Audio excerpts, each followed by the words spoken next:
아멘, 아멘, 예, 이제 창세기 말씀을 드리도록 하겠습니다. 아멘. 제가 이제 준비한 말씀은 창세기 1장 1절부터 5장 4절까지 얼마 되지 않는 말씀인데도 제가 처음에 이 내용을 준비했더니 1000페이지가 나왔어요. 1장 1절부터 5장 4절까지가 1000페이지를 나와서 나중에 출판할 때 이게 문제가 있겠다 해가지고 그거를 한 500, 한 600페이지까지 줄였거든요. 그리고 나가지고 이제 또 줄인 게 지금 이제 나눠드렸던 한 450페이지 정도 되어지는 이제 분량이에요. 요것도 이제 나중에 또 시간이 되어지면 줄여서 한 300페이지로 어떻게 줄여볼까 지금 이제 계획 중에 있습니다. 어찌됐든 이제 창세기 1장 1절부터 5장까지 시간이 되어지는 대로 말씀을 드리도록 하겠습니다. 지난번에 십계명을 말씀을 드릴 때는 1번부터 10번째까지 계명이 있었기 때문에 1시간 반, 1시간 10분, 20분 동안에 이렇게 한 계명씩을 하려고 했더니 사실 좀 벅찼어요. 그러나 지금 이제 창세기 1장부터는 시간이 되어지는 대로 하나하나 내용을 좀 구체적으로 살펴가면서 창세기 1장 1절부터 하나님께서 어떻게 말씀하셨는지를 말씀을 좀 드리려고 합니다. 오늘은 첫 시간이라 개론적으로, 서론적으로 이렇게 서두를 좀 말씀을 드리도록 하겠습니다. 제가 생각할 때는 성경을 연구하는 거는요, 마치 깊은 바다를 경험하는 것이라고 저는 생각을 합니다. 다른 분들은 다르게 생각할 수 있지만 최 목사가 생각할 때는 성경 연구는 마치 깊은 바다를 경험하는 것 같다라고 생각을 합니다. 우리가 일상생활을 할 때 깊은 바다 몇 미터까지 한번 들어가 보셨어요? 우리가 바다 들어갈 때 10m 한번 들어가 보셨어요? 아니요. 못 들어갈 거예요. 우리가 아무리 잠수를 잘해도 예외적인 분들 몇 분을 빼놓고는 깊은 바다를 경험하기가 쉽지가 않습니다. 제가 네이버를 찾아봤더니요, 전 세계에서 가장 깊은 장소가 있대요, 바다에. 그거를 보니까 그 바다가 여기 보니까 바티아지 해연이라는 곳이래. 근데 이게 필리핀에 있대요. 마리아나 해구 바티아스 해연이라고 얘기하는데요. 그 깊이가요 11,034m라고 이야기를 합니다. 11,034m. 못 가죠, 거기는. 갈 수가 없죠. 아무리 좋은 잠수함이라고 할 때 여기까지 갈 수 있을까 모르겠네요. 수압에 논려가. 그렇죠. 근데 제가 왜 성경을 연구하는 것을 깊은 바다라고 설명을 한 이유는 우리가 여름이나 겨울이나 많은 분들이 바닷가를 자주 가잖아요. 어떤 분들은 여름에 바닷가에 갈 때 그냥 해변을 걷는 분이 있어요. 어떤 분들은 바다에 그 찰랑찰랑 걸리는 그 가장자리를 이렇게 거니는 분들도 있고, 어떤 분들은 여름에 파도 타기 하면서 바다를 또 즐기는 사람이 있고, 어떤 분들은 10m, 어떤 분들은 30m, 100m, 300m, 500m 이렇게 여러 가지 장구를 통해서 경험하는 사람들이 있습니다. 어떤 분들은 이 성경을 연구할 때요, 성경책에 그냥 겉만 돌아다니는 분들이 있어요. 어떤 분들은 파도 타기 하는 것처럼 근처에서 성경을 맛보는 사람이 있고, 어떤 사람은 100m, 어떤 사람은 1000m, 어떤 사람은 3000m, 어떤 사람은 5000m 이렇게 경험하는 사람들이 있거든요. 나는 과연 그러면 하나님의 말씀을 연구할 때 나는 성경 말씀을 몇 미터까지 경험해 봤는가? 이걸 한번 생각해 봐야 돼요. 저는요, 한 3000m까지 가봤다고 생각을 합니다. 그 이유는 제가 정한 기준이 뭐냐면, 제가 헬라어, 히브리어를 한 10여 년 정도 연구를 하다 보니까 A4 용지로 3000페이지가 넘게끔 돼 있어요. 여러분, 책 한 권 나올 때 많이 하면 300페이지, 200페이지, 170페이지 이런 식으로 하거든요. 큰 거는 500페이지, 700페이지도 가지만 보편적으로 한 300페이지 미만으로 한 권의 책이 나와요. A4 용지로 3000페이지를 제가 연구를 했더라고요. 그래서 제 나름대로는 그냥 한 3000m 바다, 성경의 깊이 바다를 경험해 봤다라고 저는 생각을 합니다. 제가 왜 이런 말씀을 드리냐면 우리가 히브리어와 헬라어를 공부를 하면 남들이 경험하지 못했던 것을 경험할 수가 있어요. 오늘 이제 조금 있다가 베레시트라는 태초에라는 단어를 설명을 드릴 거고, 요한복음 1장 1절에 보면 엔아르케라는 헬라어 단어 태초에라는 또 단어가 있거든요. 그 말씀을 이제 설명을 하면서 히브리어와 헬라어를 우리가 공부를 하면 내가 전혀 경험하지 못했던 깊이를 경험할 수가 있어요. 내가 알지 못했던 하나님의 말씀이 헬라어와 히브리어의 단어를 통해서 깊이 있게 들어가다 보니까 하나님이 이런 식으로 나에게 말씀하고 계시는구나. 이 단어를 통해서 여기까지도 말씀하고 계시는가를 우리는 경험할 수가 있습니다. 여러분들은 이제 감사한 건 뭐냐면 최 목사가 한 3,000페이지 넘게 미리 준비를 해왔기 때문에 최 목사의 도움을 통해서 가면 여러분들은 좀 더 쉽게 갈 수 있어요. 제가 이제 여러분들에게 뭘 주냐면 잠수 장비를 주는 거예요. 10계명의 책도 드렸고 이제 두나무라는 책도 드렸기 때문에 거기에 있는 것들을 하나하나 읽어 나가다 보면 그러한 장비를 통해서 제가 노력하지 않고 수고하지 않는, 수고를 더 이상 할 필요가 없어요. 저는 처음에는 산토통도 제가 만들었고 물안경도 제가 만들었고 잠수복도 제가 이런 일들을 통해서 제가 하나하나 만들면서 제가 직접 이제 바다의 깊이, 성경의 깊이를 경험했지만 우리 목사님들은 제가 이제 드린 잠수통, 잠수복, 물안경 쓰고 들어가면 더 쉽게, 더 깊이 있게 공부할 수 있다 저는 생각이 되어집니다. 그래서 10계명과 두나무라는 요 내용 시간 날 때마다 조금씩 참조하시고요. 만약에 전체 읽는 게 부담이 되어지면 맨 뒤에 보면 색인이라고 얘기해가지고 중요한 성경에 나와 있는, 책에 나와 있는 그 중요한 단어들을 전부 다 기록을 했어요. 그래서 그 단어만 보면 요 단어가 필요하다. 그럼 거꾸로 그 페이지에 가면 쉽게 그 단어의 내용들을 알 수가 있습니다. 서론적으로 제가 한 가지만 더 말씀을 드린다면 우리 목사님들이 좋아하는 개가 있는지 모르겠지만 이 멍멍이는 아니고요. 꽃게입니다. 꽃게가 있고 대게가 있고 붉은 대게가 있고 킹크랩이 있습니다. 이것도 네이버를 찾아봤더니 꽃게가 사는 장소는 수심이 20m에서 25m 뿐이 되지 않는데요. 그리고 가격은 3, 4만 정도, 1kg예요. 대게가 사는 곳은 수심이 150m라고 이야기를 합니다. 가격은 꽃게와 비슷하대요. 붉은 대게는요, 수심이 1150m에 산대요. 킹크랩은요, 약 1400m가 되는 곳에서 산다고 이야기를 합니다. 가격은 1kg에 8만원 정도 된대요. 그러니까 이게 바다의 깊이가 깊으면 깊을수록 사는 어종이 틀려요. 그리고 깊은 바다에 사는 거는 어부들이 잡기 어렵잖아요. 근데 어렵게 잡으니까 가격도 비싸게 나가는 거예요. 예외적인 게 있더라고요. 이 랍스터 같은 경우는 얕은 수면에서 살고 바위 등에 서식을 합니다. 코코넛 크랩이라는 거는 나무 위에 서식도 해요. 근데 가격은요 엄청 비싸요. 요건 예외적인 상황이에요. 그러니까 예외적인 거를 제외하고는 수심이 깊으면 깊을수록 사는 어종도 틀리다는 거예요. 내가 신앙생활을, 성경의 연구를 20m, 30m에서 연구하는 수준이면 나는 꽃게 정도만 먹는 거예요. 그러나 내가 조금 더 열심히 해서 150m, 200m까지 성경 말씀을 연구하면 나는 대개 수준은 먹는 거예요. 그러나 내가 이제 1000m 정도의 성경 연구를 하게 되어지면 붉은 대게나 킹크랩 이 정도의 비싼 어종을 먹을 수가 있는 겁니다. 그래서 성경을 연구한다는 것은 이렇게 깊은 바다를 경험하는 것과 비슷하다라고 저는 생각을 합니다. 왜 그러냐면 성경에는요, 하나님의 말씀은요, 한 단어 한 단어가 보배예요. 하나님의 말씀은 한 단어 한 단어가 보물이기 때문에 옛날에 이런 말 있잖아요. 구슬이 서말이라도 꿰어야 보배다.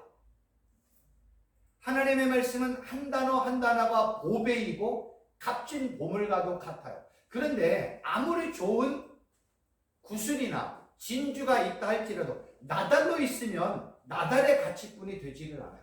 근데 이 나달로 되어 있는 이 진주나 보석을 잘 엮으면 그 가치는요 100배도 되고 1000배도 되고 10,000배도 되어져요. 하나님의 말씀은 나달처럼 한 말씀 한 단어 한 단어가 보배이며 진주예요. 근데 이 진주와 보배와도 같은 하나님의 말씀을 어떻게 엮느냐에 따라서 그 가치, 그 말씀의 상황과 환경은요 완전히 달라져요. 그래서 같은 하나님의 말씀을 공부한다 할지라도 보는 사람의 눈에 따라서 삶을 경험한 목사님들의 삶의 경험에 따라서 말씀을 보고 접근하는 방법이 완전히 달라요. 그래서 어떤 분들은 똑같은 태초에 하나님이 천지를 창조하셨다는 것을 나는 삼각형이라는 눈으로 보면 삼각형으로 만들고 사각형이면 사각형, 동그라미면 동그라미, 별표면 별표예요. 그러니까 똑같은 하나님의 말씀도 내가 어떻게 바라보느냐, 내가 어떤 도구를 통해서 하나님의 말씀을 연구하느냐에 따라서 그 말씀의 깊이는 완전히 달라진다는 거예요. 그래서 제가 한 가지 이제 부탁드리고 싶은 건 뭐냐면 우리 최순복 교수를 만났으니까 이제부터는 히브리어 헬라어를 이렇게 보고 공부하는 것을 너무 어렵게 할 필요가 없어요. 일단은요, 제가 드린 것만 가지고 하세요. 제가 드린 것만 가지고 연구를 하셔도, 공부를 하셔도, 그리고 그 내용을 가지고 설교를 적용해도 전혀 문제가 되질 않아요. 저는 처음에 히브리어 헬라를 공부할 때, 초창기에도 제가 말씀을 드렸지만, 저는 히브리어 헬라를 정말로 좋아하지 않았던 사람이에요. 공부하는 것도 어려웠고 힘들어했고, 대학교와 대학원에 히브리어 헬라어를 어떻게 공부를 했는지도 모를 정도로 그냥 넘어갔어요. 근데 한 10여 년 전에 하나님의 은혜로 한 단어를 제가 알게 되었고, 어떻게 저 목사님은 저 단어를 알지? 라는 게 저한테 동기부여가 됐어요. 어떻게 저 목사님은 저 단어를 알고 있지? 근데 그 단어를 제가 이제 알고 제가 한번 찾아봤어요. 정말 있더라고요. 그게 저에게 자극이 되어가지고 제가 이제 하나하나 공부를 하기 시작했어요.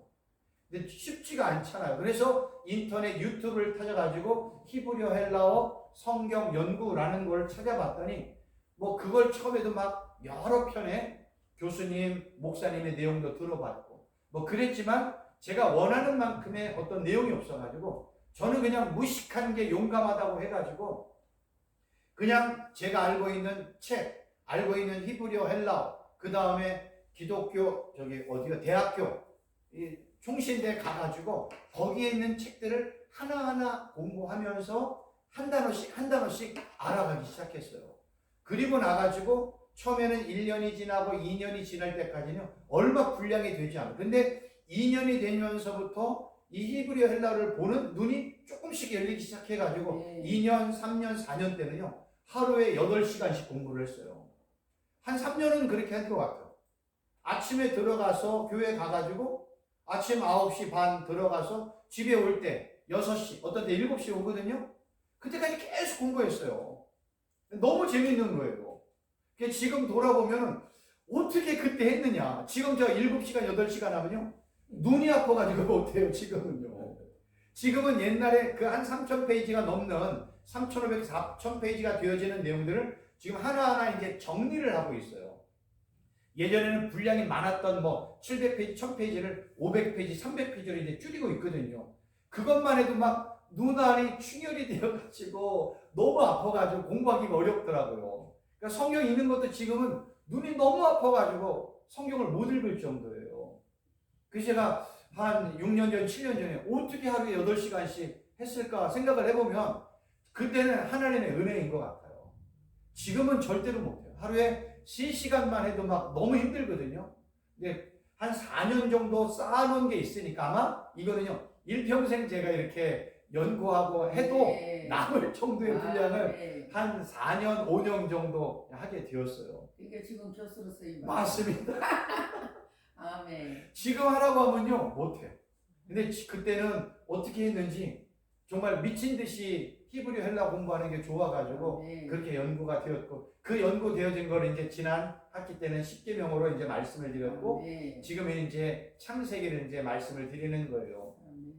산상수훈도요 5장, 6장, 10장이잖아요. 얼마 안 되거든요. 1000페이지를 만들었어요. 근데 그거를 줄이고 있어요. 1000페이지 가지고 누가 읽겠어요. 그 다음에 이제 에베소서도 보니까 한 800페이지 만들었고, 그 다음에 뭐 그런 것들이 너무 많더라고요. 그 비유 설교도 제가 예수님께서 말씀하셨던 하나님의 나라 천국에 대한 비유를 지금 설교하고 있거든요. 그것도 보니까 어마어마하게 많은 거예요. 거의 한 800페이지가 되더라고요. 그러니까 이러한 것들을 그때는 막 미친 듯이 그냥 막 사람들이 막 주워 먹듯이 막 주워 먹잖아요.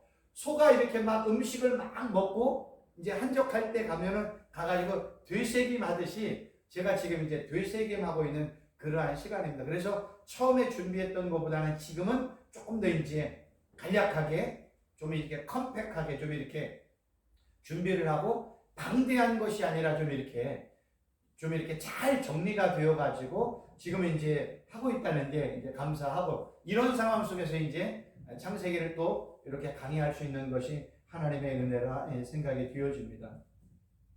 중요한 거는 하나님의 말씀은 한 단어 한 단어가 보배예요. 이거를 잘 꿰을 줄 알아야 돼요. 어떻게 꿰느냐에 따라서 설교가 완전 틀립니다. 그래서 지금 아마 시중에 나와 있는, 유튜브에 나와 있는 우리 목사님들의 설교를 보면 똑같은 본문이라도 똑같이 설교한 분은 단 한 명도 없어요. 그래서 모든 목사님들의 설교가 다 귀한 겁니다. 저는 이제 그렇게 듣고 있는데, 그렇지만 우리가 그 기준에서 한 단계를 좀 올라서는 과정이 저는 히브리어와 헬라어라고 생각이 돼요. 요새 텔레비전에 보면 국민 가수라고 혹시 요새 이제 하는 그 경쟁 프로그램이 있어요. 근데 거기에 한 심사위원이 그러고 얘기하더라고요. 아마추어와 프로의 차이는 종이 한 장, 벽돌 한 장의 차이뿐이 되지 않는다라고 얘기해요. 종이 한 장은 아무것도 아니거든요. 그런데 이 종이 한 장을 넘어서는 게요, 하늘의 별 따기예요. 그만큼 어려워요. 아마추어가 노래하는 것과 프로가 노래하는 것은 완전 틀려요. 아마추어는요, 재미삼아 하는 거예요. 프로는요, 왜 프로라고 하는 줄 아세요? 돈 받고 하기 때문에 프로예요. 하나님의 말씀은요, 종이 한 장의 차이라고 말하지만 이걸 넘어서기가 너무나 어려워요. 그래서 제가 우리 목사님들에게 말씀드리고 싶은 건 뭐냐면, 하나님의 말씀은요, 깊이 있게 말씀을 해야 돼요. 만약에 깊이 있게 연구가 안 되면요, 내가 하는 설교를 한번 녹화해가지고 들어보세요. 그러면요, 똑같아요, 설교가. 내가 알고 있는 내용이 똑같아. 다른 본문을 가지고 설교를 하고 다른 내용을 가지고 강의를 하지만 연구가 안 되어지면 내용을 들어보면 다 똑같이 귀결이 돼요. 그러면 안 돼요. 그러나 히브리어나 헬라어를 통해서 공부를 하게 되면 언어의 영역이 넓어져요. 아멘. 내가 표현하는 영역이 넓어져요. 아멘. 그래서 연구를 해야 되는 거예요. 연구가 안 되면 항상 말씀을 하는데 중간 이후에 결론 내가면 내가 몇 년 전, 몇 개월 전, 한 달 전, 일주일 전 했던 그 내용으로 내용이 돌아가요. 그거는요, 내가 연구를 안 한 결과예요. 그러나 하나님의 말씀을 연구를 하면 창세기 1장 1절만 연구하잖아요. 1장 2절을 넘어가자면 이 얘기와 완전 다른 얘기예요. 아마 이제 우리 목사님들이 그걸 경험하실 거예요. 그러니까 1장 1절의 내용이요, 어마어마해요.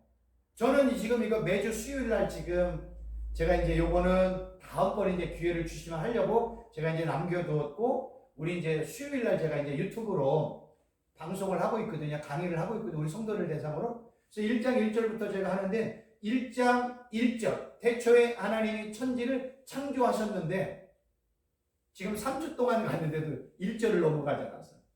근데 내용이요, 어마어마해요. 같은 말을 해본 적이 없어요. 이제 그 내용을 이제 하나하나 이제 경험할 수가 있습니다. 네.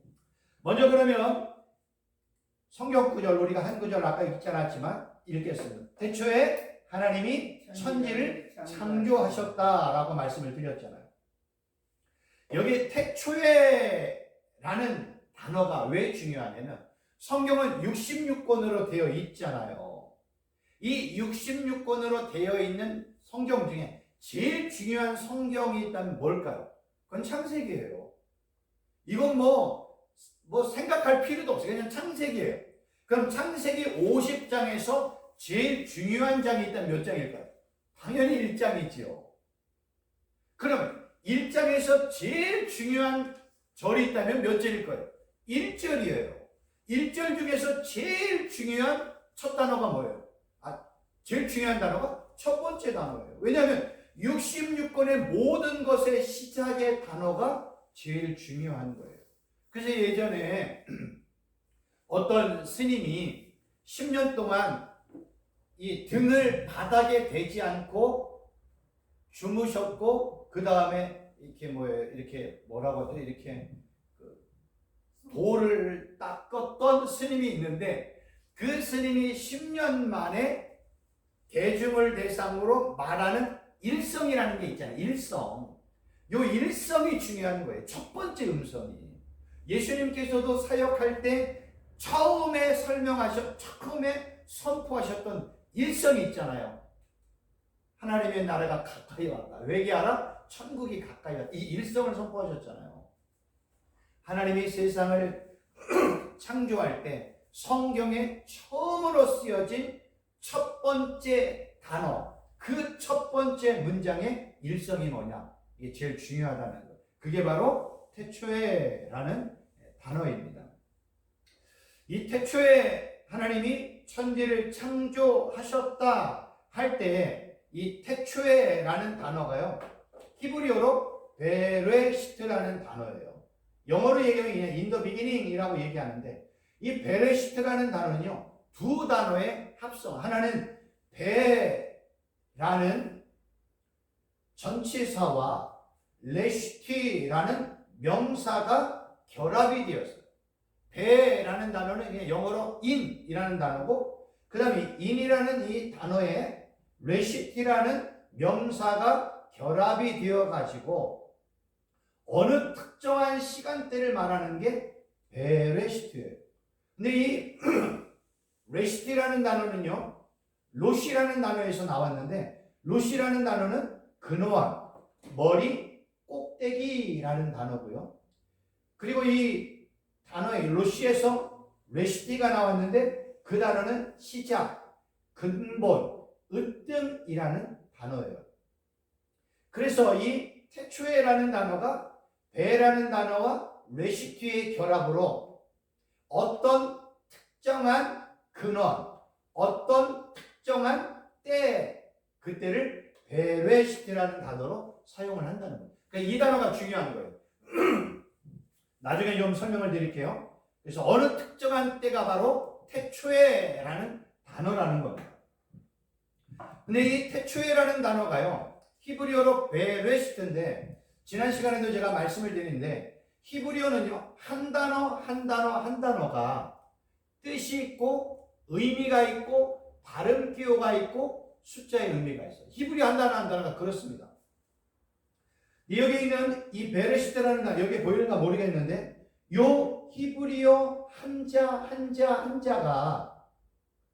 뜻이 있고 의미가 있고 숫자의 의미가 있고 발음 기호가 요 단어에 기록이 되어 있는데, 여기서 이제 중요한 건 우리는 요 한 단어의 의미가 뭐냐가 중요한 거예요. 지금 여기는 제가 이런 식으로 썼는데, 한글 타자는요, 오른쪽부터 왼쪽으로 안 가더라고요. 그래서 이 오른쪽에서 왼쪽으로 쓸 수밖에 없는데요, 이 히브리어는요, 글자를 이렇게 오른쪽에서 이렇게 왼쪽으로 써나가요.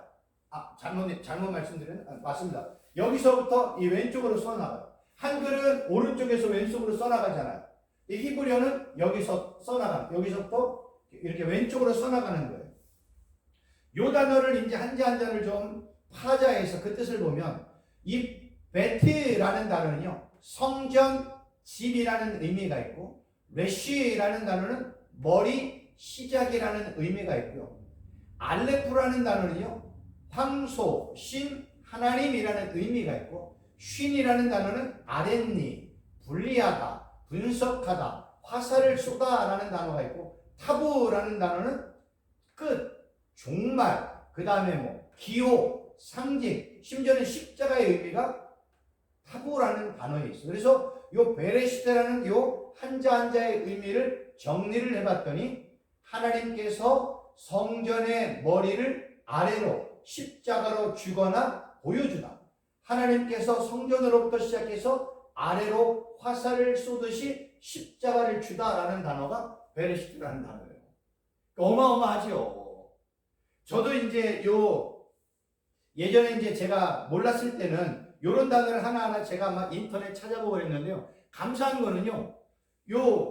제가 정확하게 책을 모르는데 이 히브리어 23자에 대한 단어를 연구를 해가지고 책으로 만든 어떤 교수님이 있어요. 제가 그 책을 인용해가지고 이런 단어의 의미를 가지고 제가 설명을 드린 거예요. 제가 다음 시간에 오면 그 책을 찾아서 말씀을 드릴게요. 거기에 보면 너무 상세하게 잘 되어 있어요. 이건 뭐 제가 연구한 게 아니에요. 그분은요, 유대인인데 프랑스에 살아서 프랑스 국가, 프랑스의 신분을 갖고 있는 유대인이에요. 그러니까 유대인이 히브리어를 연구를 해가지고 히브리어 문자 한자 23자의 단어들을 연구를 해가지고 책으로 만들어. 그러니까 얼마나 대단해요. 프랑스인이 만들었다면 의미가 없지만, 한국인이 만들었다면 의미가 없지만, 유대인이 자기의 조상들의 히브리어의 의미를 기피하는 그 유대인이 연구를 해가지고 이 단어 하나하나의 의미와 뜻을 이렇게 이제 정리해 놓은 책이 있더라고요. 다음 시간에 제가 말씀을 드리도록 하겠습니다. 이렇게 태초에라는 단어의 의미는요, 이런 의미가 있어요.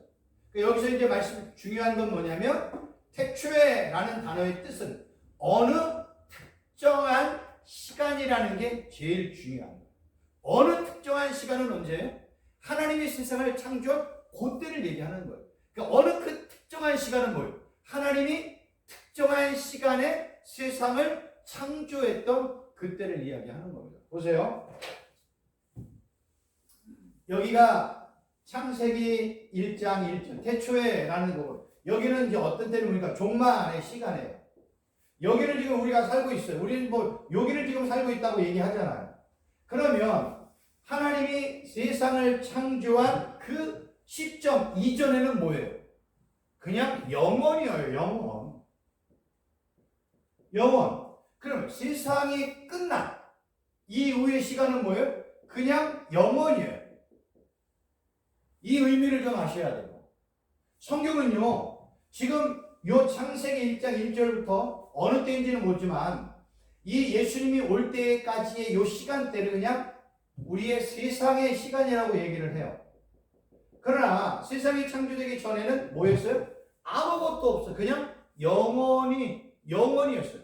그냥 nothing, 아무것도 없었어요. 그러면 세상이 끝나고 난 이유는 뭐예요? 그냥 영원한 시간으로 가는 거예요. 그래서 저는 하나님께서 세상을 창조했던 요 때를 뭘로 제가 비유하여 설명을 하냐면, 초등학교 가을 운동회나 뭐 이런 운동회 때 보면 되게 이제 시골 같은 데는 어린이 운동회가 동네 잔치잖아요. 그래서 동네 잔치에 막 부모님들, 할머니들 뭐 모여가지고 했고, 제가 초등학교 다닐 때도 제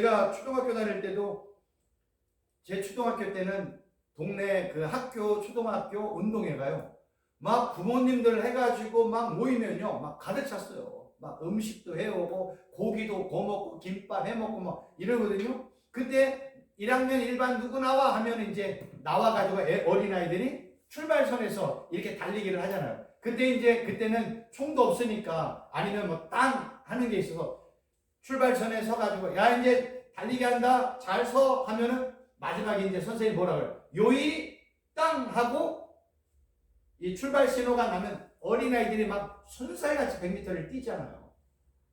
창세기 1장 1절 태초에 하나님이 세상을 창조하셨다는 건 마치 뭐냐면, 영원이라는 아무것도 없는 세상 속에서 하나님이 마치 요이 땅 하시면서 세상을 창조하는 시점이 바로 뭐예요? 베레시트, 어느 특정한 시간이라는 거예요. 그 특정한 시간은 하나님이 세상을 창조한 어느 특정한 시간을 설명을 하는 것입니다. 그런데 재미있는 거는요, 하나님께서 세상을 시작했던, 태초에 세상을 시작하셨던 그 하나님의 시간 안에는요, 뭐도 포함이 되어 있는 줄 아세요? 종말이라는 시간도 포함이 되어 있어요. 여러분, 우리가 성경을 볼 때요, 사람의 시각으로 보면 성경이 이해가 안 돼요. 우리가 하나님의 시각으로 볼 줄 알 수 있는 눈이 열려야 돼요. 하나님께서는요, 세상을 창조하셨던 태초에라는 요 시간대에 뭐도 있는지 아세요? 종말도 있어요. 그러니까 하나님의 손 안에 뭐가 있어요? 태초와 종말이 한 손 안에 다 있어요. 네. 우리 인간들의 입장에서는 과거와 현재와 미래가 존재하지만 하나님 입장에서, 하나님은 세상을 창조하셨잖아요. 하나님 전에는, 이 태초에 전에는 시간이 있었어 없어요? 없었어요. 그냥 영원이었어요. 시간을 창조한 분은 누구예요? 하나님. 공간을 창조하신 분은 누구예요? 하나님. 인간을 창조하신 분은 누구예요? 하나님. 우주 만물을 창조하신 분은 누구예요? 하나님. 동식물, 새와 바다에 있는 모든 것들을 창조하신 분은 누구예요? 하나님. 그러면 태초에 전에는 아무것도 없었다는 거예요. 그런데 인간들은 항상 뭐라고 그래요? 하나님도 과거가 있고 현재가 있고 미래가 있는 식으로 생각을 한다는 거예요. 하나님에게는 과거 없어요. 하나님에게는 미래도 없어요. 하나님은 그냥 현재에 존재하시는, 아멘. 동시간대에 존재하시는 전지전능한 하나님이세요. 그런데 성경은 인간들이 하나님의 시간대를 이해를 못하니까 성경에서는 이런 식으로 표현을 했어요. 요한계시록 1장 4절에 보니까 이렇게 표현합니다. 사도 요한. 이제도 계시고 전에도 계셨고 장차 오실이다. 8절에서는요. 주 하나님이 이르시되 나는 알파 오메가, 이제도 있고 전에도 있었고 장차 올 자요 전능한 자라 하시더라. 이게 사도 요한이 이렇게 증거를 했습니다. 이렇게 사도 요한이 하나님의 시간대를 마치 과거와 현재와 미래가 있는 것처럼 설명했다고 해서 하나님에게 과거가 있는 건 아니에요. 하나님에게는 미래도 없어요. 이 의미를 잘 이해를 하셔야 돼요. 만약에 하나님에게 과거가 있고 하나님에게 미래가 있다면 과거와 미래가 있는 하나님은 언젠가는 뭐예요? 죽는지 소멸되지 한다는 거예요. 그런데 창세 전에는 그냥 영원히 존재하셨어요. 종말 후에도 하나님은 어떻게 존재하세요? 그냥 영원히 존재하세요. 그러니까 하나님의 시간대는 그냥 영원이에요. 하나님은요, 아담을 창조했던 그 하나님의 시간대와 아브라함을 만나셨던 그 하나님의 시간대와 지금 우리의 시간대, 하나님의 입장에서는 어때요? 그냥 동시간대예요. 이 의미를 이해하시겠어요? 이거를 이해해야 돼요. 근데 우리는 성경에 아담의 시간대, 모세의 시간대, 아브라함의 시간대, 다윗의 시간대, 우리의 시간, 이렇게 나눈단 말이에요. 그래서 마치 하나님에게도 아브라함을 만났던 그 하나님은 과거의 하나님, 지금 우리를 만나시는 하나님이 현재의 하나님, 이럴 수는 없는 거예요. 하나님은요, 아브라함에 만났던 그 시간대나 지금 우리를 만난 시간대, 하나님 편에서 뭐예요? 똑같은 시간대. 요 의미를 이해하셔요. 왜요? 하나님은 영원히 존재하시는 하나님이에요. 하나님에게는 시간의 존재가 없어요. 하나님에게는 공간의 존재가 없습니다. 그렇기 때문에 하나님께서는요, 창조와 종말을 동시간대에 가지고 계시는 하나님이신 거예요. 그렇기 때문에 이렇게 하나님은 창조와 종말을 동시간대 하실 수 있는 하나님이시기 때문에 창조하신 하나님이 세상을 어떻게 해야 돼요? 종말을 하셔야죠. 세상을 만드신 하나님이 세상을 정리를 하셔야죠. 누구만이 할 수 있어요? 그건 하나님만이 하시는 거예요. 그러니까 이러한 의미를 좀 잘 이해를 하셔야 됩니다. 그래서 바울이 아주 중요한 성경 구절 하나를 얘기했어요. 고린도서 6장 2절에 이르시되 내가 은혜 베풀 때 너희가 듣고 구원의 날에 너를 도왔다 하셨으니 보라 지금은 은혜 받을 만한 때요. 보라 지금은 구원의 날이로다. 이게 바울이 지금 고린도 교회 이야기를 했어요. 지금 우리에게 있어서 제일 중요한 시간은 언제? 지금이에요, 지금. 김미경 목사님이 끝난 다음에 누구를 만나러 간다. 이게 안 중요한 거예요. 우리는 지금 언제가 지금이 중요한 거예요, 지금. 네. 왜요? 지금 이후에 시간이 나에게 온다, 안 온다는 아무도 몰라요. 과거는요, 끝나버린 시간대예요. 어제 아무리 우리가 뭐 살고 싶어도 과거를 갈 수가 없어요. 과거는 나의 시간은 아니에요. 미래도 나의 시간이 아니에요. 지금 나의 시간은 언제? 지금 현재라는 거예요. 그거를 깨달은 바울이 뭐라고 그랬어요? 우리는 은혜 언제 받아요? 지금 현재. 우리는 공부 언제 해야 돼요? 지금 현재. 우리는 이 축복과 삶을 언제 누려야 돼요? 지금 현재 누려야 된다니까요. 내가 만약 지금 현재 예수 그리스도를 믿고 있다면 나는 지금 현재 구원받은 자예요. 그러나 내가 지금 현재 예수님을 나의 구원자로 믿지 않으면 나는 지금 뭘 살고 있어요? 종말을 살고 있어요. 심판대를 살고 있는 거예요. 그래서 지금 현재가 너무나 중요한 거예요. 그래서 바울이 지금 현재 구원의 날이고 지금 현재 은혜의 날이라고 얘기하는 거예요. 하나님도 언제 역사하세요? 지금 현재 역사하시는 거예요. 그래서 어떤 신학자가 하나님은 과거도 없고 미래도 없으니까 하나님은 영원한 현재다라고 설명을 한 겁니다. 그런데 한 가지 이제 주의해서 봐야 될 게 뭐냐면 에베소서 1장 4절에 보니까 곧 창세전에 그리스도 예수 안에서 우리를 택하사.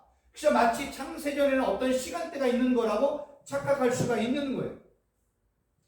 하나님이 창세전에 우리를 선택했다. 제가 말씀드려요. 창조되기 전에는 뭐예요? 영원이라니까, 영원. 그거를 바울이 사람들에게 이해될 수 있게끔 창세전이라는 표현을 쓴 거예요. 창세전은 뭐예요? 그냥 영원이에요. 아무것도 없었다니까요. 아무것도 없었어요. 그냥 태초에 천지가 창조되기 전에 땅은 공허하고 혼돈했잖아요. 그냥 아무것도 없는 시간대. 그리고 종말에 예수님이 이 땅에 오셔서 세상을 심판하고 나면 우리는 예수님과 함께 영원한 시간대로 들어가는 거예요. 그리고 그냥 끝나는 거예요. 근데 이거를 인간의 관점에서 시간을 그 안에다 집어넣기 시작하면 해석되지 않는 내용들이 얼마나 많은지 모릅니다. 이런 의미를 우리가 이해를 해야 성경에 나와 있는 내용들을 하나하나 이해할 수 있어요. 근데 자꾸만 우리 마음에는 인간의 시각, 인간의 관점으로 자꾸만 성경을 보려는 그러한 나도 모르는 사이에 회귀하는 본능이 있어요. 아니에요. 성경은요, 인간의 관점으로도 봐야 되지만 하나님의 관점으로도 볼 줄 알아야 돼요. 이런 관점으로도 볼 줄 알아야 됩니다.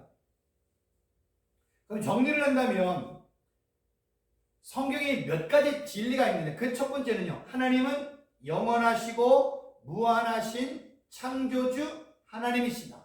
그리고 하나님에게는 과거도 없고 미래도 없고 단지 현존하시는, 영원히 현존하시는 하나님이시다.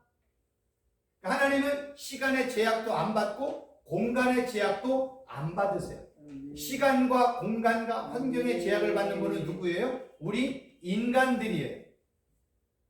그래서 우리가 신앙생활을 잘하기 위해서는 하나님이 누구신지, 하나님이 어떤 분이신지, 나는 하나님 앞에서 어떤 존재인지를 얼만큼 깨닫느냐가 중요한 거예요. 그러니까 나의 영적인 정체성을 깨닫느냐가 중요합니다. 왜냐하면요, 내가 하나님과 예수님과 성령 하나님을 믿는 만큼, 아는 만큼 내 믿음이 성장을 해요. 하나님이 누군지 몰라, 예수님이 누군지 몰라. 근데 어떻게 믿음이 생겨요? 내가 하나님이 누군지 모르고 예수님이 누군지 모르는데 어떻게 그 하나님과 그 예수님을 신뢰하고 믿고 온전히 맡길 수가 있어요? 불가능하잖아요.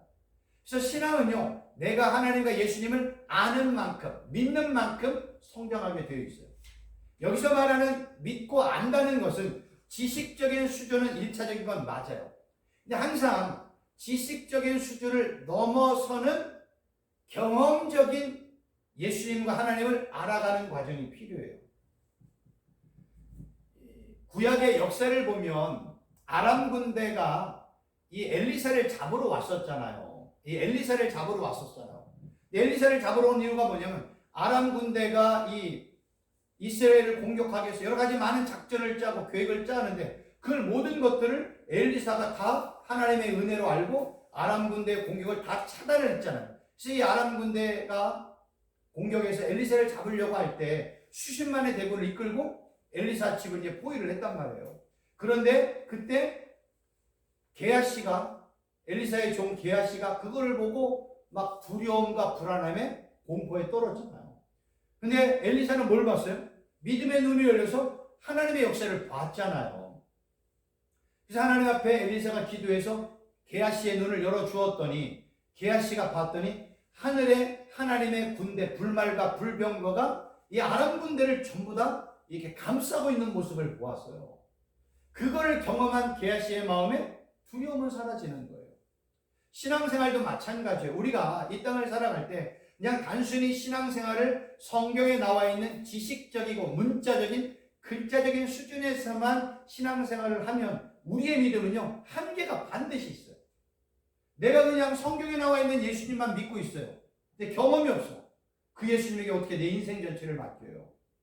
어떻게 내 노후를 맡겨요? 어떻게 내 재정을 맡기고 내 자녀들을 불가능하단 말이에요.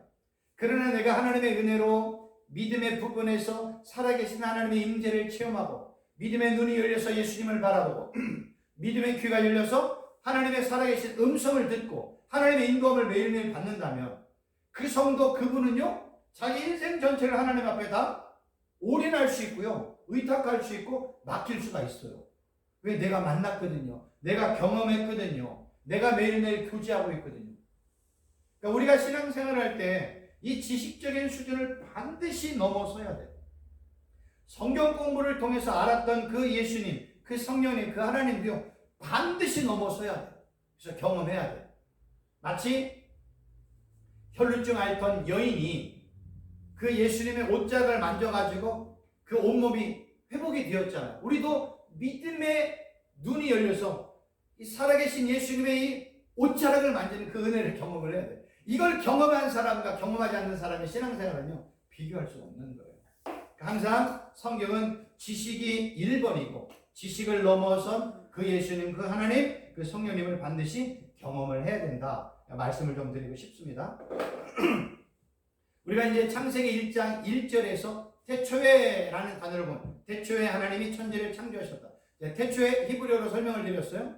요한복음 1장 1절로 넘어가면 태초에 말씀이 계시니라 라고 얘기했어요. 똑같은 태초에 히브리어 태초에는 베레시트, 헬라어로 태초에는 엔아르케라는 단어예요. 그런데 이 베레시트라는 단어는 아까 뭐라고 말씀드렸어요? 어느 특정한 시간, 그 특정한 시간은 뭐예요? 마치 초등학교 가을 운동회 때 요이 땅 하듯이 그냥 손살같이 달려가기 직전에 있던 시작에서 땅 하면 달려가듯이 하나님이 영원이란 아무것도 없는 그러한 시간과 공간 안에 하나님이 태초에 하나님이 세상을 창조했던 그 특정한 시간대를 말하는 게 히브리어로 베레시트. 근데 에나르케라는 이 태초에라는 의미는요 또 다른 의미예요. 이거는요 영원이라는 의미의 태초입니다. 한글 성경으로는 그냥 같은 태초에라는 의미를 얘기하지만 이 에나르케라는 건 뭐냐면 세상이 창조되기 전에 이 영원이라는 단어를 에나르케라는 헬라어 단어로 설명을 한 겁니다. 만약에요 우리가 예수님을 믿을 때 예수님을 믿지 않는 사람은 예수님을 뭐 4대 성인이라고 얘기하고 과거에 계셨던 역사적인 인물 이렇게 얘기해요. 예수님이 역사적인 인물이 맞아요. 근데 예수님을 그냥 역사적인 인물로만 규정해버리면 그 역사적인 인물이 어떻게 내 죄와 허물을 어떻게 해결해요? 어떻게 그분이 죽은 자를 살리고 부활하러 사람을 어떻게 부활시켜요? 우리는요 예수님을 단지 시간이나 공간 속에서 과거 속에서 존재하셨던 분으로만 믿으면 그 믿음이 온전한 믿음이 될 수 없어요. 그 역사적인 예수님 어떻게 나의 인생 전체를 책임져 주시고 나를 어떻게 죄와 허물에서 구원하고 어떻게 나를 하나님의 심판으로부터 나를 구원할 메시아가 될 수 있어요. 그건 불가능하거든요. 그래서 우리는 예수님이 누구인지가 너무나 중요한 거예요. 예수님은요, 어느 시간대에 계셨던 분은 맞아요. 지금으로부터 2000년 전. 근데 그 예수님은 언제 계셨어요? 영원 전부터 계셨어요. 태초에 말씀이 계시니라. 이 말씀이 누구와 함께 계셨어요? 하나님과 함께 계셨다는 거예요. 지금 성경은요, 재미있는 게 뭐냐면 창세기 1장 1절에 언급된 태초에 하나님이 세상을 창조했잖아요. 요한복음 1장에 뭐예요? 태초에 뭐가 있대요? 말씀이야. 그러면 사도 요한이 태초에 말씀이 계셨다. 이 말씀을 뭐와 지금 연관시키고 싶은 거예요? 하나님과 연관시키고 싶은 거예요. 모세는 창세기 1장 1절에 태초에 하나님이 얘기했잖아요. 요한 사도는 뭐예요? 태초에 누가? 말씀이 똑같잖아요. 싱크로율이 똑같아요. 그러면 성경은 하나님과 말씀이 뭐라는 거예요? 같다는 거예요. 그래서 사도 요한이 요한복음 1장 1절 태초에 말씀이 계셨잖아요. 근데 그 말씀이 누구와 함께 있었어요? 하나님과 함께 있었네. 의도적으로 지금 이 얘기를 하고 싶은 거예요. 말씀이신 예수님과 세상을 창조하신 하나님은 한 분, 삼위일체 하나님이심을 성경은 창세기 1장 1절과 요한복음 1장 1절을 통해서 우리에게 지금 설명을 해주고 있는 거예요. 그래서 여기서 중요한 거는 태초에라는 히브리어 베레시트라는 단어는 세상을 창조하는 요이 땅 어떤 특정한 시간대. 에나르케라는 태초에라는 건 뭐냐면 창조 이전의 시간대를 지금 이야기하고 있는 거예요. 왜냐하면 나중에도 제가 설명을 드리겠지만 사복음서에 보면요, 마태복음, 마가복음, 누가복음, 요한복음이 있어요.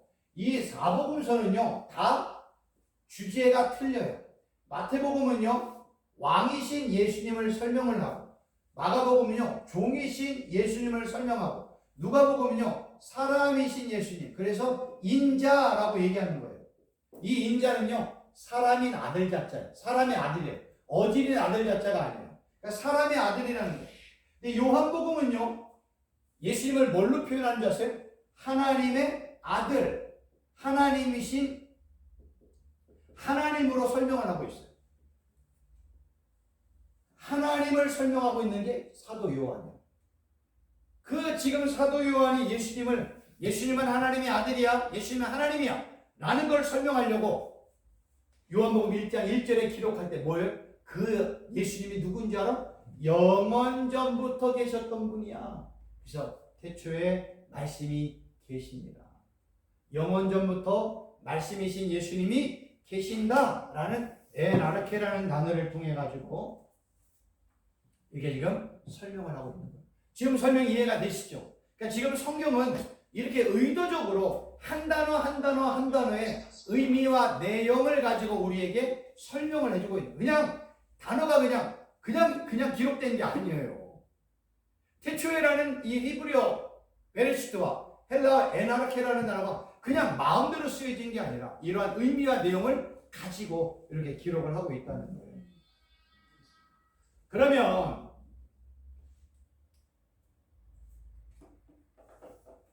태초에 라는 단어를 지금 설명을 드렸어요. 그러면 이제 태초에 하나님이 나오잖아요. 성경에 하나님의 이름이 뭔지를 좀 설명을 드릴게요. 이 내용도 어마어마한 내용들이 이 안에 설명이 되어 있습니다. 연관된 성경 구절을 보면 여호와의 이름은 견고한 망대라, 의인은 그리로 달려가서 안전함을 얻느니라. 여러분, 하나님은요 어떤 분이세요? 몰라요. 처음에 성경은 하나님은 뭐라고 표현했어요? 영을 어떻게 알아요? 하나님은 영이세요. 그 영이신 하나님을 우리가 어떻게 알아요? 그래서 성경은 하나님은 영인데 이 영이신 하나님을 사람들에게, 피조물인 인간들에게 설명을 하려고 하니까 뭘로 설명하고 싶어요? 방법을 찾았어요. 그게 이름이에요. 그래서 하나님이 어떤 분인지를 성경에는요, 이름을 통해서 알려주는 거예요. 우리가 하나님의 이름을 잘 알면 알수록 우리는 하나님이 어떤 분인지를 아세요. 몇 가지를 제가 정리를 해왔는데, 엘로힘, 좀 전에 설명을 드렸는데, 권세와 능력의 하나님. 엘로히라는 건 감찰하시는 하나님, 엘샤다이 전능하신 하나님, 엘엘리온 지극히 높으신 하나님, 아도나이 주인이신 하나님, 여호와 이름 준비하고, 라파 치료하고, 니시 승리, 여호와 메카레시컴 거룩하시다, 샬롬 평강, 여호와 라와 나의 목자, 여호와 쌈마 이성에 계시는 여호와. 이건 몇 개 제가 이제 정리해 온 거예요. 우리가 하나님을 알려면 어떻게 해야 돼요? 하나님의 이름을 알아야 하나님이 누군지 알아요. 그래서 하나님께서는요, 얼마나 우리 피조물인 인간을 배려해 주셨냐면, 피조물인 인간들이 창조주 하나님을 어떻게 알아요? 모르니까 여러 상황과 환경과 사건 속에서 하나님이 누구인지를 이름을 통해서 알려주시는 거예요. 그래서 우리가 하나님의 호칭, 이름을 알면 알수록 우리는 하나님의 성품이 뭔지, 하나님의 속성이 뭔지, 하나님의 본질이 뭔지를 알 수가 있어요. 근데 만약에요, 하나님께서 우리에게 하나님의 이름을 그냥 엘로이, 감찰하시는 하나님 한 가지만 알려주었다고 얘기해보세요. 그럼 나머지 하나님을 알 수 있어 없어요? 절대로 몰라요. 인간은요, 하나님이 알려주신 것만 알 수 있어요. 하나님은 우리에게 여러 가지 계시를 통해서 알려주셨는데, 이 피조물인 인간들이 하나님을 더 많이 알아가려고 노력하고 찾은 게 뭐예요? 그게 우상숭배예요.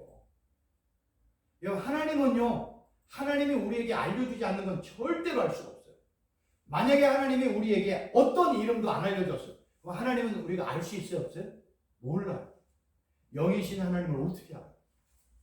하나님께서 우리에게 배려해 주시고 긍휼히 여겨주셔서 하나님이 누구인지를 여러 가지 이름을 통해서 알려주셔요. 그래서 잠언에 이렇게 나와요. 여호와의 이름은 견고한 망대다. 의인은 그리로 어디에? 여호와의 이름에 달려가서 안전함을 얻는 거예요. 그러니까 우리가 하나님의 은혜를 구하려고 어떻게 해요? 엘로이, 감찰하시는 하나님, 하나님 나를 감찰하고 계시는구나. 엘로이, 권세와 능력과 전지전능한 하나님이시구나. 아, 하나님, 그런 하나님을 우리가 찾아가는 거예요. 근데 하나님의 이름을 안 알려줬다? 우리 하나님을 절대로 알 수가 없습니다. 이 비슷한 것이요, 성경이에요, 성경. 만약에 하나님께서 우리 피조물들에게 성경을요, 마태복음 한 권만 주셨다고 한번 생각해 보세요. 그러면 그 외에 하나님에 대해 알 수 있다 없다? 몰라요. 제가 말씀을 드렸잖아요. 마태복음은 뭐에 대해서 나와요? 왕이신 하나님에 대한 내용이야. 그럼 종이신, 인자이신, 하나님의 아들이신 예수님을 우리가 아무것도 몰라. 그러면 우리는요, 하나님이 알려주신 것만 아는 거예요. 그럼 우리는 너무 피상적으로만, 제한적으로만 하나님을 알 수 있어요. 예수님이 우리를 너무나 사랑하시니까 예수님은 왕이시네, 종이시네, 사람의 아들이시네, 하나님의 아들이시네, 이걸 구체적으로 알려주셨고, 서신서를 통해서, 계시록을 통해서, 그 다음에 모세오경, 그 다음에 예언서, 그 다음에 시가서, 역사서를 통해서 하나님이 누구인지를 우리에게 알려주신 거예요. 그래서 66권의 성경이 있다는 것이 얼마나 감사한지 몰라요. 66권의 성경을 통해서 우리가 하나님을 알아가고 있잖아요. 66권이 없다, 요한계시록 하나만 있다, 어떻게 난리가 나는 거예요. 창세기 한 권만 난리가 나는 거예요. 66권을 통해서 하나님이 어떠한 하나님이신지를 우리에게 구체적으로 알려주셨다는 게 정말로 복이고 감사한 거예요. 그러면 이제 지금부터 성경에 하나님께서 알려주신 그 첫 번째 이름이 또 중요하다. 첫 단어가 중요하지만 첫 번째 하나님의 이름이 뭐냐? 성경에 뭐라고 나와 있어요? 엘로힘이라고 나와 있어요. 엘로힘은요, 하나님이라는 뜻이에요. 하나님. 성경에 하나님이라는 단어가 2600여 개 정도 쓰여 있대요. 얼마나 많이 쓰이는지 몰라요. 근데 이 엘로힘이라는 이 히브리어 단어는요, 엘로아라는 복수형으로 사용이 되었어요. 이 복수형으로 하나님의 이름이 사용이 되었다고 해서 하나님은 여러 신들 중에 하나라고 생각하면 안 돼요. 성경이 엘로힘이라는 복수로 사용을 한 이유는 뭐냐면 하나님의 장엄하심, 하나님의 위대하심을 강조하기 위해서 복수형으로 사용이 되었어요. 여러분, 성경은요, 하나님은요, 성부, 성자, 성령 한 분이세요. 세 위격으로 존재하세요. 어떤 때는 아버지의 영, 아들의 영, 예수의 영, 주의 영, 성령으로 설명이 되어 있지만 그냥 다 한 분이신 하나님이세요. 세 위격으로 존재하는, 그냥 그 정도로만 성경이 하나님을 설명하고 있고 우리는 그냥 그대로만 믿을 수밖에 없어요. 하나님이 뭐 세 위격을 어떻게 설명해서 뭐 설명하는 순간 거기에 뭐예요? 떡칠을 하는 거예요. 할 수가 없어요. 그냥 성경은 성부 하나님, 성자 예수님, 성령 하나님, 그냥 한 분이신 하나님, 그리고 세 위격으로 존재하시는 하나님, 끝. 그걸 설명을 한다. 설명하는 순간 오류가 발생해요. 설명하는 순간 이상해져요. 우리는 그렇게 그냥 믿을 수밖에 없는, 이렇게 복수로 사용하는 것은 여러 신들이 있다는 게 아니에요. 세상에 신은 있어요, 없어요? 없어요. 신은 누구만이에요? 하나님 한 분만이에요. 나머지 인간들이 만들어 놓은 건 다 뭐예요? 그가 우상들이에요, 우상들. 신은 하나님 한 분 외에는 없습니다. 그러면 엘로힘도 히브리어 한 단어가 결합이 된 단어잖아요. 이 엘로힘이라는 단어를요, 한 단어, 이건 제대로 했습니다. 여기서 히브리어는 여기서부터 이렇게 써가요. 한 단어 5개의 문자가 형성이 되어서 엘로힘인데, 요 알레프라는 단어는 아까도 말씀드렸죠. 황소, 신, 하나님. 요 라메드라는 단어는 막대기, 배우고, 연구하고, 가르치다. 요 해라는 단어는 숨구멍, 호흡, 입김을 불기, 영혼, 바람, 서서 앉아서 기도하는 사람의 의미가 요게 있고요. 요도라는 요거요. 손이나 주다, 보여주다.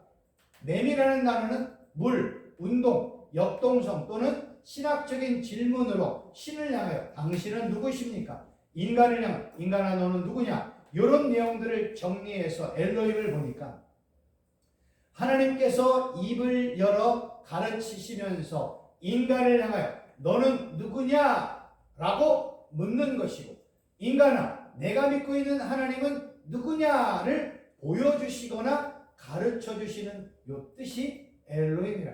요거는 한 문자를 파자해가지고 제가 이렇게 정리한 거예요. 요거는 그냥 요 내용을 제가 이렇게 쳐다봐가지고 정리한 거예요. 요 내용에 대한 거는 아까 그 프랑스, 유대인이지만 프랑스 신분을 갖고 있는 어떤 신학자가 연구한채 그 내용을 제가 그대로 이렇게 정리해가지고 요 써놓은 거고, 요 정리한 거를 제가 이렇게 지금 이제 정리한 거예요. 엘로힘이라는 단어는 이런 의미라는 겁니다. 그러면 한자 파자하는 의미도 있지만 엘로힘 자체의 또 뜻이 있어요. 엘로힘 자체의 뜻이 뭐냐면 전능한, 강한, 힘, 능력이라는 거예요. 성경은요, 창세기 1장 1절에 하나님을 세상 사람들에게 처음으로 소개해주고 싶을 때 하나님의 이름을 뭘로 표현했어요? 엘로힘으로 표현한 거예요. 그 하나님 어떤 하나님이세요? 힘이 있고 능력이 있고 강하고 전능하신 하나님. 다른 이름도 있는데 하나님은 피조물인 인간들에게 내가 누구인지 알아? 세상을 창조한 내가 누구인지 알아? 나는 엘로힘이야. 나는 전능한 하나님이야. 나는 힘과 권세와 능력이 있는 강한 하나님이야. 요걸 지금 설명을 하고 계시는 거예요. 그 하나님이 세상을 창조하신 거예요. 그래서 이 엘로힘이라는 단어는요, 하나님의 절대적인 주권, 전능하신 능력을 강조하는 호칭이 바로 엘로힘이라는 거예요. 근데 이 엘로힘은 우리가 하나님을 엘로힘이라고 하나님을 부르는 이유는 뭐냐면 하나님의 전능하심과 능력과 강한 힘으로 세상과 천지 만물을 창조하셨다는 걸 내가 입으로 고백하는 고백이 뭐예요? 엘로힘, 하나님, 하나님 부르면 이런 하나님을 우리가 믿고 있음을 고백하는 거예요. 네, 이 엘로힘 하나님이 어떤 하나님이세요? 땅과 하늘을 지으시고 어둠에서 빛을 분리하시고 육지와 물을 구분하시고 낮과 밤을 나누신 전능한 하나님으로 내가 믿고 있는 하나님의 호칭이 뭐라고요? 하나님, 엘로힘이라는 거예요. 그 하나님을 태초에 이 하나님을 소개할 때 뭘로 소개했어요? 엘로힘이 하나님은 하나님이야. 이 설명을 한 거예요. 그런데 감사한 거는요, 그 엘로힘 하나님이 누구의 하나님이었어요? 아담과 하와의 하나님이었지만, 아브라함과 모세의 하나님이었지만 누구의 하나님이세요? 나의 하나님이시라는 거예요. 강하고 힘이 있고 능력이 있고 전지전능한 그 헬로의 하나님이 누구의 하나님이세요? 나의 하나님. 근데 그 하나님이 언제 계세요? 지금도 나와 함께 하신다는 거예요. 그래서 우리가 하나님의 이름을 알면 알수록 우리의 믿음은요 깊어지는 거예요. 이 지식적인 하나님을 우리가 뭐 해야 돼요? 실제적으로 경험해야죠. 세상과 우주 만물을 창조하신 그 하나님을 나의 삶의 현장에서 경험하고, 어둠에서 빛을 분리하셨던 그 하나님을 경험하고, 말씀으로 세상을 창조하셨던 그 하나님을 경험해야 돼요.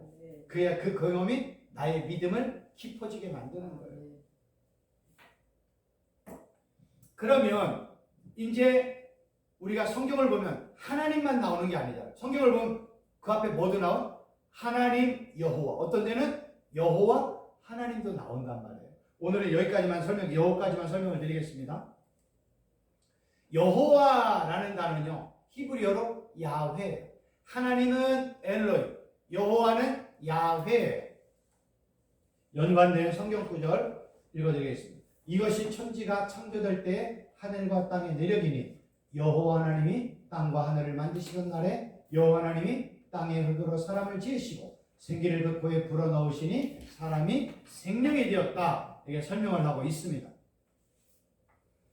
이 엘로힘 하나님만큼 성경에 자주 언급되어지는 하나님의 호칭이 야훼 하나님이에요. 여호와, 야훼, 여호와. 엘로힘 하나님, 여호와, 야훼예요. 근데 이 야훼라는 단어의 뜻은 뭐냐면 존재하다 라는 의미예요. 그래서 한글 성경으로는 야훼를 그냥 여호와라고 설명하지만 그 의미를 풀면 이 야훼라는 뜻은 뭐냐면 나는 나야 라는 뜻이에요. 나는 나야. 한글 성경으로 풀면 그걸 여호와라고 표현하지만 나는 나야. 그거를 영어에서는 I am, who I am 이라는 표현을 쓰고 헬라어로는 에고 에이미라는 단어를 써요. 여호와라는 이 야훼가. 이 여호와도 한자가 문자에 뜻이 있다고 그랬잖아요. 이 야훼라는 단어 한자를 보면 요드, 아까 똑같아요. 손, 주다, 보여주다, 해, 순, 구멍, 호흡, 입김, 또 바브라는 단어는 갈고리, 연결, 결합, 매달림, 기둥이라는 의미가 있고요. 해는 또 똑같아요. 이런 단어를 정리를 해보면 호흡과 호흡이 연결되어 있다. 입김으로 연결하여 입김을 주다라는 뜻이에요. 그 여호와라는 뜻은 야훼인데 정리를 해보니까 호흡과 호흡이 연결이 되어 있고 입김을 연결하여 입김을 주는 거예요. 이 내용을 보면 어디가 생각이 나요? 창세기 1장, 2장. 하나님께서 아담에게 흙으로 아담을 만드시고 그에게 후 하고 숨을 불어 넣었더니 아담이 생명이 되었잖아요. 살아있는 영이 되었잖아요. 그래서요, 하나님께서 우리의 코와 입을 막아버리시면 그 사람은 금방 죽어요. 성경은요, 사람이 흙으로 된 아무 무용지물인 흙으로 만들어진 그 인간이 살기 위해서는 하나님이 그 안에 뭘 집어넣었어요? 호흡을 집어넣었잖아요. 그 안에 생명을 집어넣었죠. 그거를 숨, 호흡이라는 단어로 사용하고 있거든요. 생기가 들어가면서 하나님의 호흡이 들어가면서 죽은 흙이 살아났어요. 그래서 성경은요, 어떤 사람이 죽었다 살았다의 의미를 설명할 때는 항상 그 안에 뭘 표현하냐면 하나님의 숨이 있어, 하나님의 생기가 있어, 살았어. 하나님의 생기, 너 죽었어. 이 의미예요. 그래서 창세기에서는 생기로 표현했고 에스겔에서 죽은 군대를 이스라엘에 얘기하죠. 거기에 뭐가 들어갔어요? 생기. 똑같은 단어예요. 요 단어가 신약으로 넘어가면 요 생기는 뭘로 바뀌어요? 성령으로 바뀌어요. 똑같은 단어예요. 그래서 우리 안에 성령이 내주하시면 우리는 살았고 성령 하나님 우리 안에 내주하지 아니하시면 우리는 죽었다. 성경은 이런 의미로 표현하는 거예요. 그러니까 피조물인 인간이 살려면 우리 안에 뭐가 들어와야 돼? 여호와의 숨, 여호와의 호흡이 들어와요. 그걸 신약적인 설명으로 표현하면 성령 하나님이 우리 안에 들어와야 되는 거예요. 그래야 우리가 살아있는 존재가 되는 겁니다. 재미있는 거는 이 여호와라는 단어가요, 하야라는 동사를 써요. 하야라는 동사가 뭐냐면 이 하야라는 동사는요, 어떤 뜻이냐면 그냥 이 1인칭 미완료로 되어진 하야 동사를 하나님의 호칭에다가 야훼라는 호칭에다가 요 단어를 설명한 건 뭐냐면 하나님은요 완료된 분이 아니잖아요. 하나님에게는 과거가 없어요. 하나님에게는 미래에는 완료 시점이 없어요. 하나님에게는 과거의 시점이 없어요. 그러니까 하나님은 뭐예요? 1인칭 미완료로 영원히 존재하시는 하나님. 그래서 이 하야 동사라는 1인칭 미완료 동사를 하나님이라는 호칭 안에다가 집어넣은 의도가 있는 거예요. 만약에 하나님이 완료야, 언제 하나님이 죽을 수 있다는 거예요. 하나님 절대로 죽으면 안 돼요. 그래서 하나님은 1인칭 미완료로 계속해서 완료되지 않고 끝이 없이 계속해서 영원히 존재하시는 하나님을 야훼 하나님이라고 설명을 한 거예요.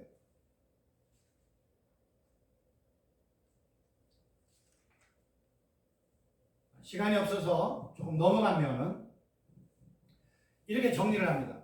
아까 하나님이 스스로 표현할 때 하나님을 뭐라고 표현하셨어요? 하나님은 나는 스스로 존재하는 하나님이다. 이렇게 표현을 했잖아요. 그래서 영원히 스스로 존재하시는 그 하나님을 구약 성경에 설명을 했어요. 근데 신약 성경으로 넘어갔더니 예수님께서도 한밤중에 이렇게 바다를 걸어갈 때 바다 위를 걸어오는 그 모습을 보고 제자들이 뭐라고 표현을 했냐면 유령 아니야? 라고 표현을 했어요. 그랬더니 예수님이 두려워 마, 내니 두려워 마라. 예수님께서 그렇게 했어요.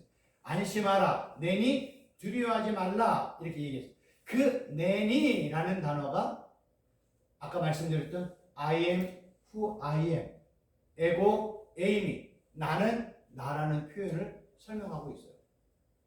성경은요, 아까 제가 말씀을 드릴 때 태초에라는 단어가 창세기 1장 1절에도 있고 요한복음 1장 1절에도 있죠.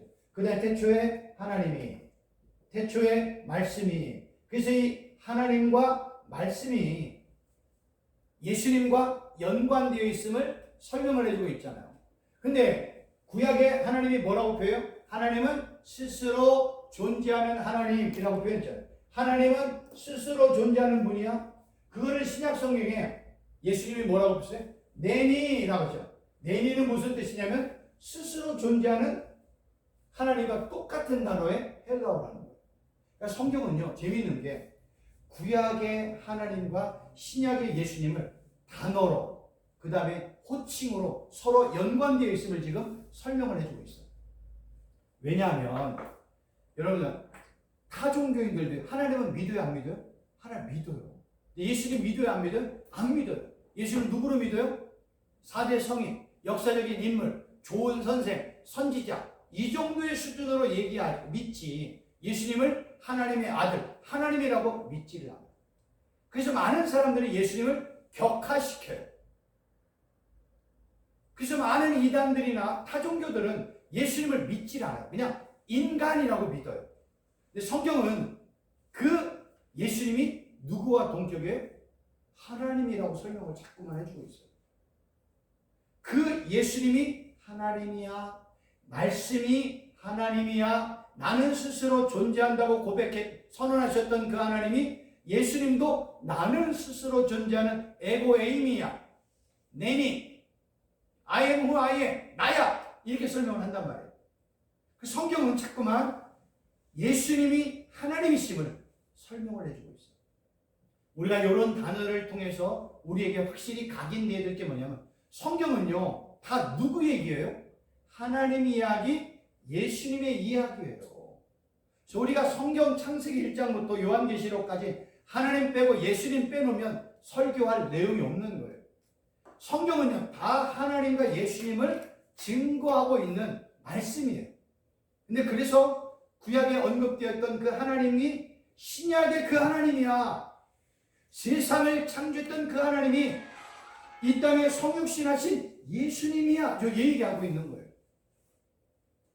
그러니까 성경은 이렇게 구약의 하나님과 신약의 예수님이 한 분이심을, 삼위일체이심을 설명하고 있는 거예요. 우리는 지금 이런 공부를 해나가고 있는 거예요. 이거는 설교 시간이 아니에요. 공부하는 시간이라 이런 내용들을 우리가 지금 배워나가고 있는 겁니다. 그러니까 우리가 이렇게 창세기 1장 한 절을 통해서 성경 전체를 볼 수 있고, 1장을 통해서 요한계시록, 요한복음과 연관해 볼 수 있고, 1장을 통해서 요한계시록과 연관을 볼 수 있고, 이런 식으로 제가 지금 이제 설명을 드릴 거예요. 그러니까 이런 내용을 이렇게 알기 시작하면 성경을 보는 눈이 이렇게 열리기 시작해요. 아, 이 예수님이 천지를 창조하신 하나님이구나. 아, 이 예수님이 스스로 존재하시는 하나님이시구나. 성경은 요걸 지금 설명해 주고 싶은 거예요.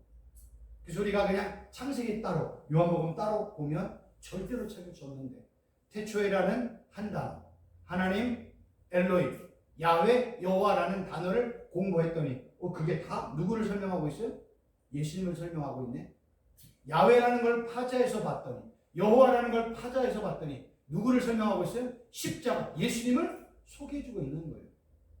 한 단어 한 단어 히브리 문자를 봐도 그 문자에서 강조하고 싶은 건 십자가, 예수님만 강조하고 싶은 거예요. 이렇게 봤더니, 저도 이걸 보기 전에는 그게 뭔지 몰랐죠. 근데 이렇게 하나님의 이름 자체에도 십자가가 나오고 예수님이 나오네. 성경 구약의 1장 1절, 창세기 1장 1절에 언급했던 그 하나님이 요한복음 1장 1절에 동일하게 나와 있는 그 예수님이 하나님이시네. 성경이 이렇게 설명하고, 왜요? 그 예수님 우리를 죄와 허물에서 구원하고, 우리를 죽음에서 살리시고, 우리에게 영원한 생명도 주시고, 우리를 하나님의 나라로 기업으로 선물로 주시는 분이 예수님이에요. 왜요? 하나님이어야. 인간이신 예수님, 역사적인 예수님, 우리에게 어떻게 영원한 생명도 주고, 우리에게 어떻게 하나님의 나라를 기업으로 줬어요. 그런 예수님 믿으면 안 돼요. 그래서 우리가 하나님이신 예수님, 인간이신 예수님을 믿고 있는 거예요. 그래서 성경은 그 예수님을 자꾸만 부각시키고 있어요. 뭘 통해서? 창세기 1장 1절만을 통해서도 알 수 있다는 거예요. 이런 것들을 이제 배워나가다 보면 이제 성경의 내용들을 깊이 알고, 만약에 다음 주에 날 요 다음 부분이 궁금하다. 그러면 이제 드린 책을 좀 읽어보시면 이제 제가 어떤 설명을 드리는지 잘 알 수 있으리라 생각이 되어집니다. 네. 재밌죠? 네. 재밌습니다. 네. 저도 이렇게 공부하니까 막 미친 듯이 8시간 공부했죠.